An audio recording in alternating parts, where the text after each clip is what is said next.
Жанайдар Мусин атындағы Көкшетау жоғары қазақ педагогикалық колледжі филология бөлімінің 3-ші курс студенті Тілеубаева Бегайым. Бұл суреттен нені көріп тұрмыз? Әрине, қазақтың ұлттық киімдері. Бүгінгі біздің өтетін тақырыбымыз қазақтың ұлттық киімдері.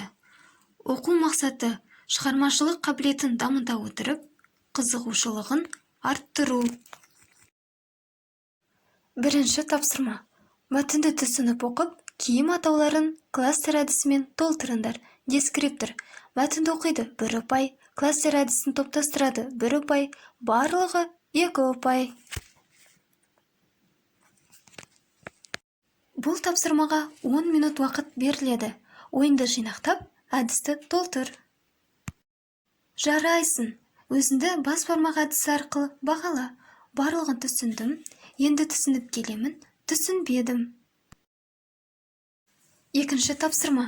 Төмендегі сөздерді орфоэпия заңдылықтарына сәйкес жазып, ықпал түрлерін анықтаңдар. Дескриптор. Төмендегі сөздерді жазады 1 ұпай, ықпал түрлерін анықтайды 1 ұпай, барлығы 2 ұпай. Бұл тапсырмаға 10 минут уақыт беріледі. Бәрекелді.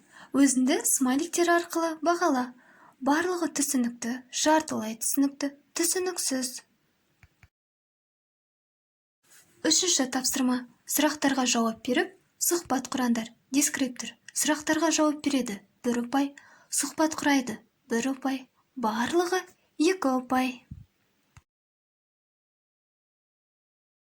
Бұл тапсырмаға 10 минут уақыт беріледі.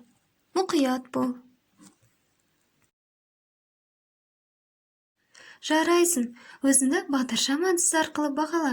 Жасыл түс түсіндім, сары түс жартылай түсіндім, қызыл түс түсінбедім. Рефлексия.